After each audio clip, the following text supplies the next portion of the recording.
Aleluia. Glórias a Deus. Aleluia. Paz do Senhor, igreja. Amém. Meus irmãos, abra seu livro sagrado, Evangelho de Lucas.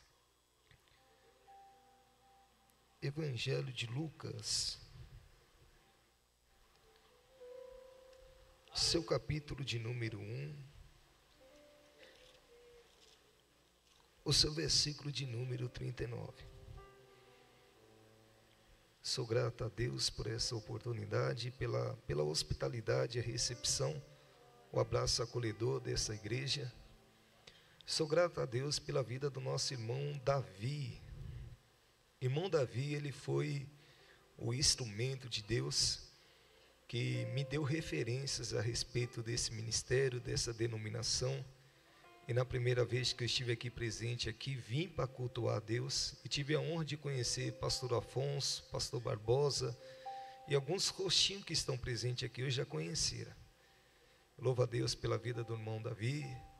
Aqui hoje, vendo no culto presente, pastor Samuel, há muitos anos atrás, ministrava já no culto nos lares que ele fazia lá no Jardim Fernandes. Bom te rever, homem de Deus. Amém? Presente essa família aqui do pastor, do nosso irmão Osmar, setor 36, Ministério Belém, onde estarei ministrando amanhã. Deus abençoe a todos aqui. Amém, igreja?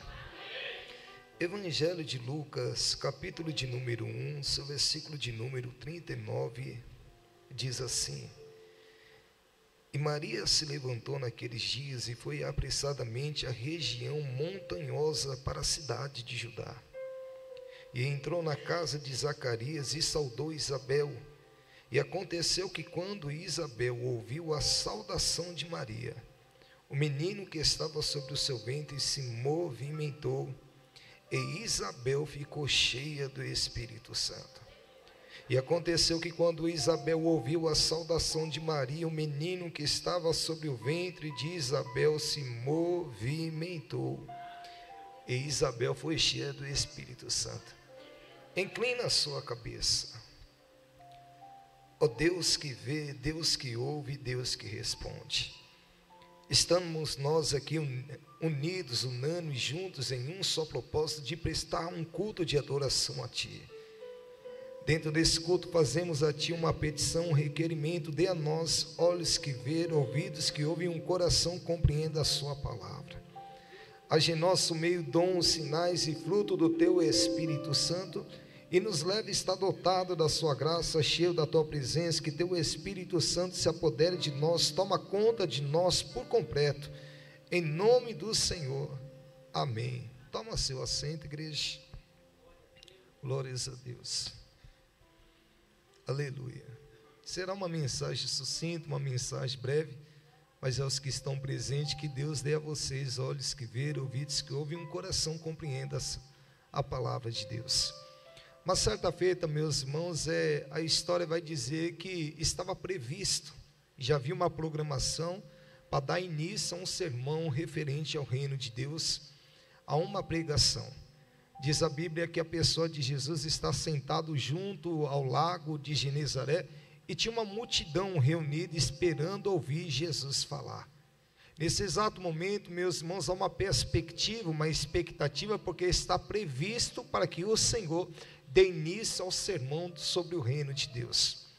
Mas de repente alguma coisa está acontecendo junto ao lago de Genezaré que faz Jesus observar de vez ele dá início à ministração. Alguma coisa está acontecendo, ele começa a observar do que ele dá início ao sermão do reino de Deus. E a história vai dizer que ele está observando alguns pescadores descendo do barco e lavando as suas redes. E o que faz Jesus observar é porque você trabalhar a noite toda e não pescar nada, descer do barco significa alguém que está decidindo a desistir. Estender a rede e lavar, para quem trabalhou a noite toda e não pescou nada, significa não quero mais compromisso. É de costume, após uma pesca, descer do barco, estender a rede, lavar a rede com águas do mar e água da chuva, porque se não lava, existe um líquido aromático no lago de Genezaré que rompe, que estraga, que faz a rede se perder. Jesus está observando alguém pensando em descer do barco, e Jesus está dizendo, alguém está pensando em desistir. Alguém que fez investimento e não teve um retorno positivo. Alguém que está com um desgaste físico, um desgaste emocional. Estou eu observando alguém pensando em desistir, e alguém tentando oficializar, dizendo, não quero mais compromisso. Porque após lavar uma rede, deixar ela estendida, esperar secar, voltava a pescar no outro dia. E Jesus está olhando e está vendo um homem por nome de Simão, que significa cana soprada por qualquer vento. O que faz Jesus deixar de iniciar a pregação foi ele observar alguém dizendo, vou desistir e não quero mais compromisso. Mas quando Jesus viu Pedro lavando as redes, diz a Bíblia, e Jesus subiu no barco de Simão Bar-Jonas. Quando foi que Jesus entrou no barco? Quando Jesus viu que Pedro lavou as redes. Pedro lavou as... E só depois de Pedro lavar as redes, que na conotação do judaísmo significa alguém que está oficializando, dizendo, eu estou desistindo de tudo, eu não quero mais compromisso. Quando Jesus viu Pedro lavando as redes, Jesus falou, agora chegou a hora de eu entrar no barco de alguém que diz que vai desistir, que diz que não quer mais compromisso. Alguém está entendendo a palavra de Deus? Pela revelação da palavra, Deus está te observando aqui nessa noite. E Ele conhece as suas indagações, questionamentos, seus desabafos, as suas murmurações.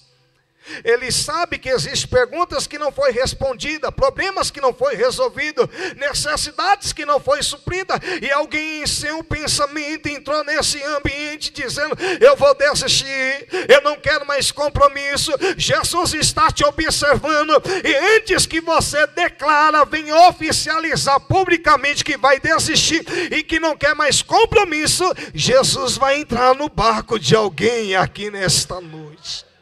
Alguém crê nisso? O que me chama a atenção é que quando ele entra no barco, e Pedro vai dizer, mestre, trabalhamos a noite toda e não apanhamos nada, mas segundo a sua palavra. A palavra mestre vem do grego, que significa epistata, aquele que tem o único direito de mandar. Pedro estava dizendo, por um momento, eu pensei em desistir. Houve um momento na minha história que eu queria dizer, não quero mais compromisso. Dependendo de mim, nesse exato momento eu teria ido para casa, me lavado, me vestido, me ungido, me alimentado, e quem sabe eu teria ido para o sono reparador, para o sono do justo. Mas não, como não sou eu que mando, é Ele que manda. Como eu não faço o que eu quero, eu faço aquilo que Ele me ordena fazer. Como eu não falo o que eu quero, eu falo aquilo que Ele me ordena falar. Como eu não vivo do jeito que eu quero, eu vivo da forma que Ele me ordena a viver. Como eu não vou aonde eu quero, eu vou aonde Ele me ordena ir. Ele vai dizer, mestre, temos trabalhado a noite toda, não apanhamos nada, mas segundo a tua palavra que restaura, que restitui, eu lançarei a rede. E o que me chama a atenção, meus irmãos, que naquela época, meus irmãos, o pagamento não era por semana, não era por quinzena e nem no final do mês. Pegar funcionários para trabalhar na pesca tinha que pagar no mesmo dia. A preocupação de Pedro é essa, trabalhamos a noite toda e não pescamos nada. Estamos fazendo alguns investimentos, não estamos vendo retorno positivo. E surge agora uma preocupação, porque o retornar para o ofício da vida secular, trabalhista, profissional, aonde eu não estou vendo retorno positivo, quem vai trabalhar comigo eu tenho que pagar ainda hoje. Era Jesus dizendo, tira essa preocupação. Eu conheço a sua necessidade aqui nesta noite. Eu sou o seu mantenedor, o seu provedor, aquele que cuida de você nos gastos, custo, despesa de comer, beber, vestir, tributo, imposto. Tira essa preocupação, mas desistir você não vai, e nem desabafar dizendo que não quer mais compromisso. Eu estou entrando no barco de alguém hoje, eu faço um desfecho, uma manobra, eu mudo o percurso, eu mudo o resultado da batalha, mas eu vou te suprir pelo poder da palavra. Você crê no poder dessa palavra? Pois bem, o texto que acabamos de ler, a história vai dizer que de 2 em 2 anos lançava-se a sorte na presença de 200 homens que competiam ao sacerdócio, e a sorte de Deus caindo sobre um deles. Eles tinham o direito de entrar no lugar santo do santo, queimar incenso ao Senhor, prestar cultos a Deus e fazer uma petição. A história vai dizer que Zacarias vem da 8ª turma de Abias. E Zacarias significa Deus ouve o clamor, e Isabel significa mulher consagrada. A história vai dizer então que na presença de 200 homens queimam um incenso no meio. E a fumaça que envolvesse aquele homem, eles entenderiam dizendo: a sorte de Deus caiu sobre a vida dele. A história vai dizer, meus irmãos, que a sorte de Deus cai sobre Zacarias.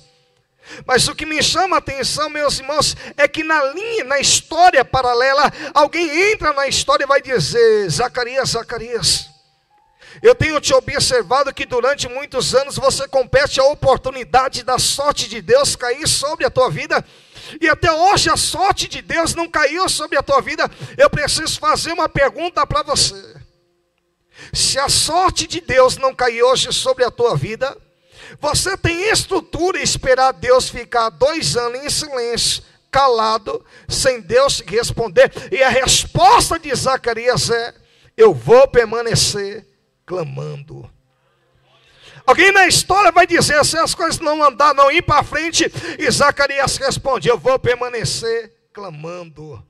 Se as coisas não acontecer, não dar certo, ele diz: eu vou permanecer clamando. Se as coisas não fluir, não prosperar, o milagre não acontecer lá na sua casa, e ele vai dizer: eu vou permanecer clamando. Alguém na história diz: por quê? E ele vai responder: porque Deus vê, Deus ouve, e Deus responde o clamor da sua igreja. Parece desesperador o silêncio de Deus na vida de alguém que está aqui presente. E quando Deus está em silêncio, Deus está calado, Deus não responde, a pessoa fica com a sua alma abatida, tomado por uma tristeza profunda, desmotivada, desencorajada, sem perspectiva, sem expectativa, descrente e desesperançosa. Silêncio de Deus na vida de algumas pessoas faz com que a pessoa pense em retroceder, se render, desistir, parar e voltar para trás. A palavra de Deus aqui nesta noite é para te motivar, te encorajar, te incentivar a você insistir, persistir, perseverar, clamar, acreditar. Por quê? Porque Deus vê, Deus ouve, e Deus responde o clamor de alguém que está aqui nessa igreja. Diz a Bíblia, pastor Samuel, que quando a sorte de Deus cai sobre Zacarias, Zacarias está exercendo o sacerdócio. E aí Jó 31, versículo 34 vai dizer: ainda que eu trema perante uma grande multidão, ainda que o desprezo da família me apavore, ainda que eu me cale, só tenho direito de uma vogal muda, só tenho direito de sentar e ouvir a acusação, Jó vai dizer: eu não sairei da porta. E Jesus vai dizer: eu sou essa porta. Todo aquele que vem a mim salvar-se-ás, entrará, sairá e achará pastagem. Jó estava dizendo: olha, eu posso sofrer pecas, perdas, danos e retaliações. Eu posso sofrer o dia do luto. Na minha casa pode até mesmo entrar o culto fúnebre, o velório. Alguém pode chegar em óbito.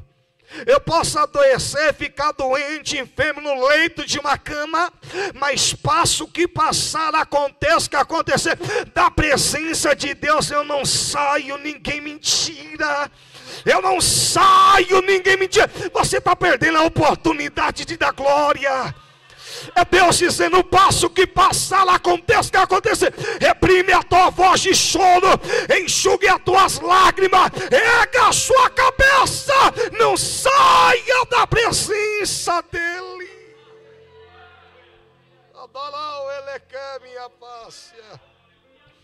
E sabe o que me chama a atenção nessa palavra? É que os homens de honra, eles eram colocados para sentar junto a essa porta. Jó estava dizendo: olha, pode casuar, zombar, debochar, fazer picuinhas, piadas e me dar nomes pejorativos. Pode me acusar, me julgar, me apontar, me apedrejar, me criticar e colocar defeitos. Mas passo que passar, aconteça o que acontecer, da posição de honra que Deus me ungiu, me escolheu, me reergueu, me levantou, me colocou de pé, me consagrou, eu não saio, ninguém me tira. Pode me caluniar, me defamar, me maldizer, me plaguejar, cometer o pecado do perjúrio e levantar falso testemunho contra mim. Mas passo que passar, aconteça o que acontecer. Se Deus me colocou, eu não saio, ninguém me tira. Eu não saio. A pergunta é: por que você está querendo sair da posição de honra que Deus te colocou? Salmo 137. Estão sentados junto ao rio da Babilônia. E o desabafo deles, chorando, eles vão dizer: vamos pendurar nossa harpa no salgueiro. E quantas pessoas estão presentes aqui nesta noite? Porque Babilônia significa lugar de confusão ou grande confusão. Estado de choro é um desabafo dizendo: Deus, olha a confusão que estão fazendo com a minha vida, com a minha história, com a minha família. E quando você vê o cenário que estão fazendo uma confusão com a tua vida, estão envolvendo você em uma grande confusão, o desabafo de alguém que está presente é: vou pendurar minhas harpas no salgueiro. Eu não tenho condições emocional, sentimental para exercer o meu chamado, a minha vocação, ministério, dom, talento, potencial, a promessa que Deus me fez, envolvido nessa confusão. Aí Deus está dizendo: passo que passar, aconteça o que acontecer, não saia da posição de honra que Deus te ungiu, te reergueu, te levantou, te colocou de pé, te consagrou e te escolheu. Permaneça. Alguém crê que Deus está falando com alguém que está aqui nessa casa? A história vai dizer que quando a sorte de Deus cai sobre Zacarias, Zacarias está vivendo um período interbíblico. 400 anos Deus não fala, e 400 anos o povo não ouve Deus falar. Mas Zacarias sabe que um coração aquebrantado Deus não despreza. Um coração contrito Deus não rejeita. Um coração puro, limpo, verá Deus agir, interagir e reagir. Já que a sorte de Deus caiu sobre a minha vida, quem faz o culto nesta noite sou eu. Deus pode ficar em silêncio, calado, ainda que não tenha resposta, mas quem faz o culto nesta noite sou eu, igreja. E a Bíblia vai dizer, pastor Afonso, que por causa da adoração de Zacarias, até quem faltou no culto aquele dia, Deus abençoou. A Bíblia vai dizer que Zacarias está no culto, Isabel está em casa. Isabel está onde? Mas por causa da adoração de Zacarias, até quem faltou no culto, Deus abençoou. Alguém crê nisso? Que por causa da adoração de alguém que está presente aqui, Deus vai abençoar até quem faltou no culto nesta noite. Biblicamente a Bíblia vai dizer que um centurião chama uns anciões judeus e diz: olha, vai lá no culto que está tendo lá na cidade de Cafarnaum. E quando houver uma oportunidade, faça lá um pedido no momento da oração. E diga que meu criado está paralítico e violentamente atormentado. E a Bíblia vai dizer: os anciões judeus estão no culto, mas o criado paralítico violentamente atormentado está em casa. E quando eles entram no culto em Cafarnaum, a história vai dizer que eles vão dizer: Jesus, esse centurião é amigo dos judeus. Foi por meio dele e através dele que construiu algumas sinagogas para nós cultuar o nosso Deus. E aqui no culto existe um pedido de oração. O criado dele está paralítico e violentamente atormentado. Mateus 8, versículo 7, Jesus vai dizer: eu irei e eu vos levarei saúde. A história vai dizer que os anciões judeus estão no culto, mas o criado está em casa. Mas por causa da adoração dos anciões judeus que estão no culto, pelo poder da palavra, alguém estava sendo curado lá dentro de casa. Você está perdendo a oportunidade. É Deus dizendo: por causa da adoração de alguém que está aqui, pelo poder da palavra, eu vou curar alguém do teu ciclo familiar, da tua estrutura familiar, do ser da tua casa, da linhagem da tua casa, diz o Senhor aqui nesta noite. Você crê no poder dessa palavra? Meus irmãos, eu me lembro, Deus me traz à memória alguns anos atrás, ministrando em uma Assembleia de Deus. Pastor Alfonso conhece ali na região do Carrão ali, próximo Vila Formosa.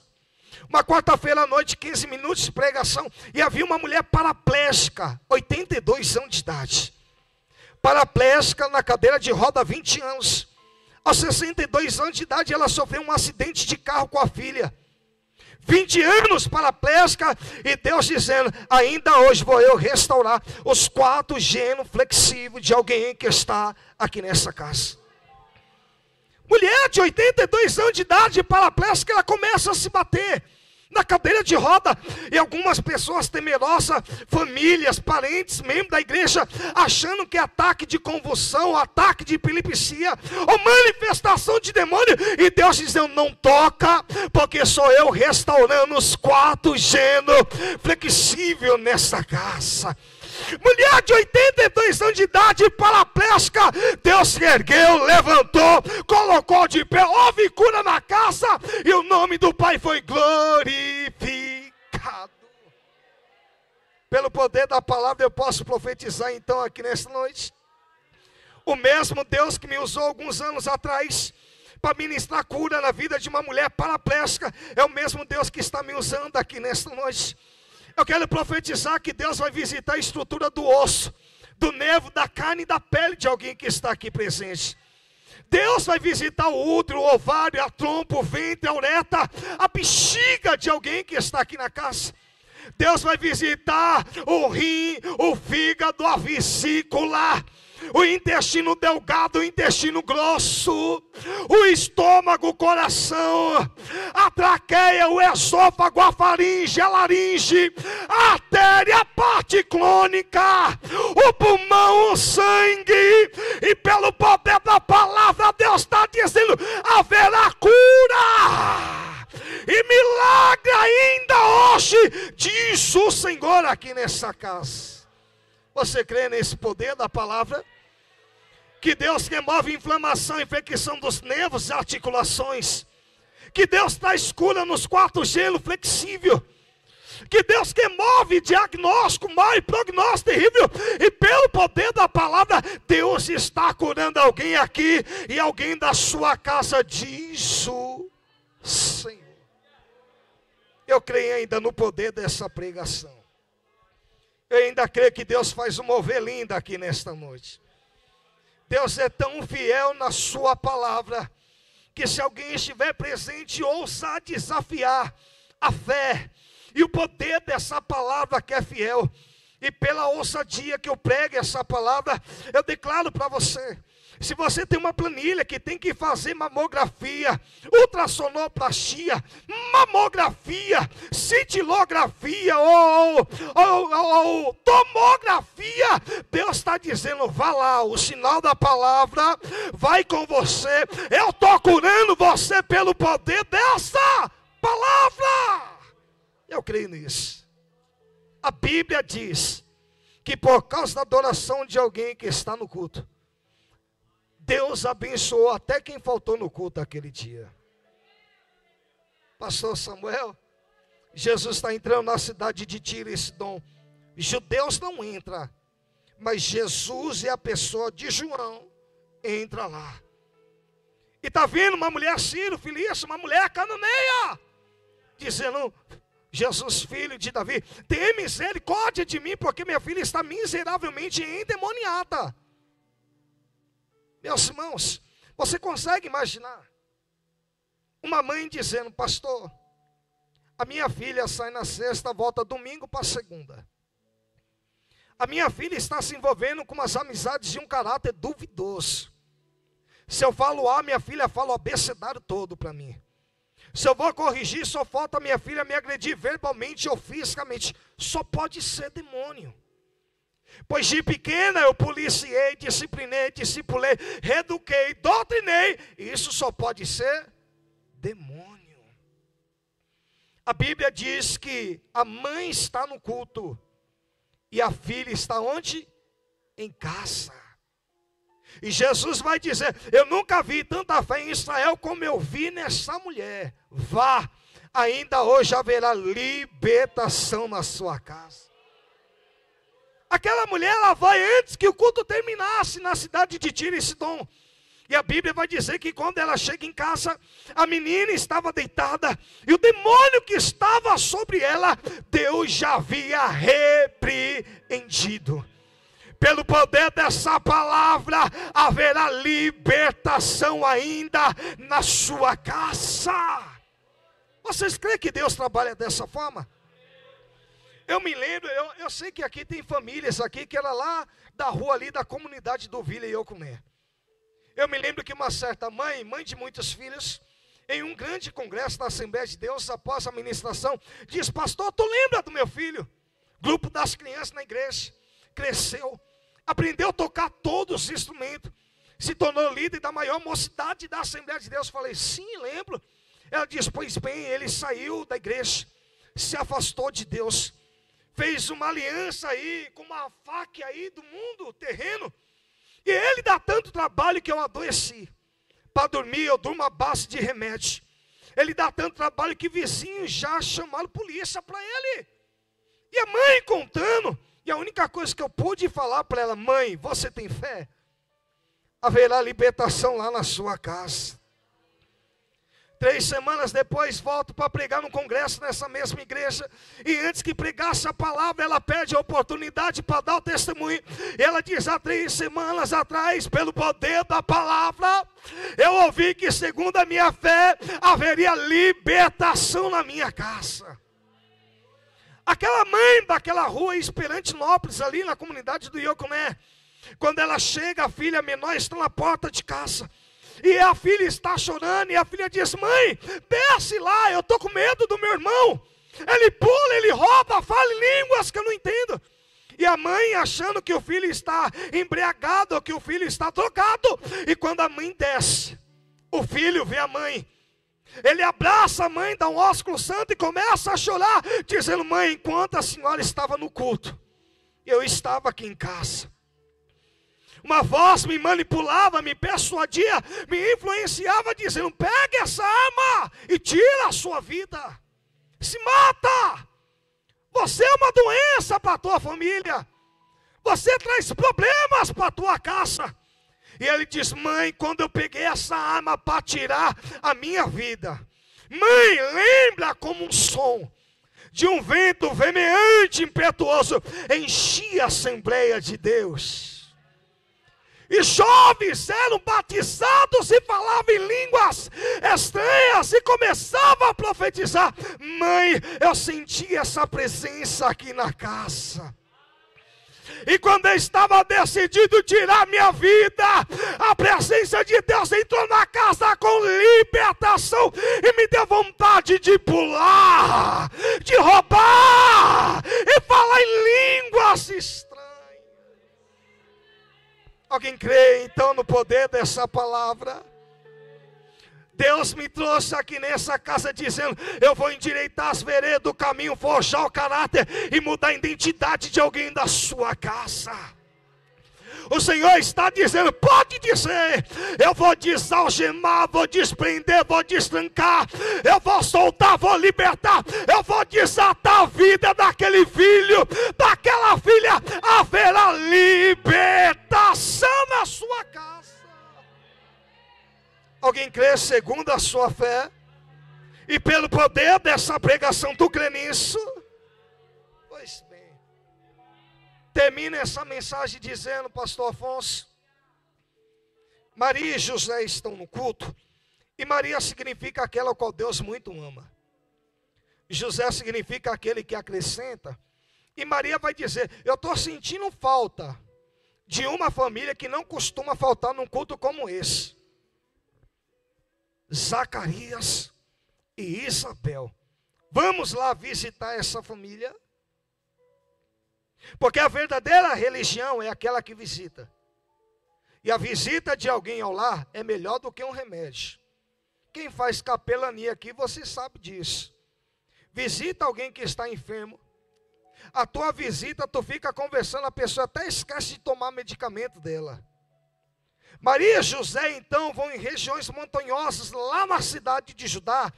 E a Bíblia vai dizer, meus irmãos, que quando Isabel ouviu a saudação de Maria, o menino que estava sobre o seu ventre se movimentou. Quem é mãe aqui? Levanta a mão. Você crê pelo poder da palavra? Quando o seu filho estava sendo gerado no seu ventre, você sabe que para você saber que está bem, você tinha que fazer uma ultrassom digital. Era assim ou não é? Mas naquela época, pastor Samuel, a única forma de saber se um menino está bem no ventre de uma mãe, era se ele se movimenta. Então o que fez um pai e uma mãe se ausentar em um culto como aquele? É porque pai e mãe sabia que tinha um filho que tinha chamado, vocação, ministério, dom, talento, potencial e promessa, mas estava parado. O que é que está esfriando algumas famílias? O que é que está deixando alguns pais desmotivados, desencorajados? É quando você olha para alguém da sua casa. Você lembra que essa pessoa tem chamado, tem vocação, tem ministério, tem dom, tem talento, tem potencial, mas está parado. Ô igreja. Aí Deus está dizendo, eu vou visitar o ciclo familiar de alguém. Se eu não encontrar Pedro, Tiago e João na igreja, eu levanto Maria e José, mas eu vou visitar a casa de alguém. Eu vou entrar com a minha igreja lá naquele ambiente. Pelo poder da palavra, eu vou movimentar o que está parado lá na sua casa. Então, pelo poder da palavra, tudo aquilo que foi gerado pelo seu ventre, que tem chamado, vocação, ministério, dom, talento, potencial, promessa, estava parado até hoje. Mas Deus vai visitar e vai movimentar, diz o Senhor. Posso profetizar, igreja? Toda família que foi gerada, constituída sobre o ventre e a madre dessa igreja, todo obreiro que foi formado por esse ministério, por essa denominação, que você sabe que tem chamado, vocação, ministério, Deus está dizendo, eu vou me apresentar como a igreja que está presente. E Deus está dizendo, ainda que seja como dois homens na cidade de Emaús, eu entrarei. E ainda que as portas estejam fechadas, eu vou entrar e vou dizer, paz seja convosco. Alegrai-vos o vosso coração. Receba o sopro do meu Espírito. Deus vai movimentar as coisas na sua casa. Tu pode dar um glórias a Deus aí? Pois bem, então nós entendemos que pelo poder da palavra ela só foi cheia do Espírito Santo quando ela viu as coisas se movimentar. Já percebeu que não adianta trazer o pregador de renome aqui. Pode trazer o melhor sermão da noite. Não tem como eu exigir de você alegria, ou seja, cheio do Espírito Santo, se você não está vendo as coisas se mover. Você pode trazer o melhor pregador, avivalista, com aquelas pregações eloquentes, mas se você não vê as coisas se movimentar, não tem como esperar que você se alegra. E como Deus sabe anteceder, produzir em você alegria, Ele vê a necessidade de movimentar primeiro as coisas lá na sua casa. Ponha sobre os teus pés, em nome de Jesus.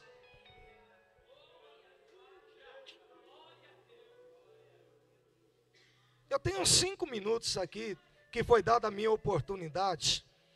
Tem uma irmã aqui que louvou aqui, agora antes da pregação, como é o nome dela? O Senhor me permite, nesses 5 minutos, para tentar salvar essa pregação, tu me dá essa oportunidade. Cadê ela? Cadê ela? Isso, minha irmã. Me ajude aqui. Enquanto o Eliseu profetizava, tinha um tangedor que tangia. Há um movimento de Deus aqui nesta noite. Tem algum microfone? Tem? Aleluia. Eu creio pelo poder dessa palavra, igreja. Existe cura se materializando na saúde física e na estrutura física de alguém que está aqui. Ainda que outrora Deus provou o rim, o coração, e subiu como fogo nas entranhas, existe saúde sendo restaurada pelo poder da palavra ainda hoje aqui. Há uma libertação que está acontecendo em nosso meio que você nem imagina, igreja. Mas o nome do Senhor já está sendo glorificado aqui nesta casa. Puxa, aleluia, aleluia. Diz, pode sentar. Badal a céu, ele quer via. Ele manda o afaço dos que há. Quebra o arco desse forte, Deus. Corta a lança desse guerreiro que contende com alguém aqui da sua igreja. Destrói no fogo os planos do inimigo hoje, Senhor. Torna livre e liberto essa mulher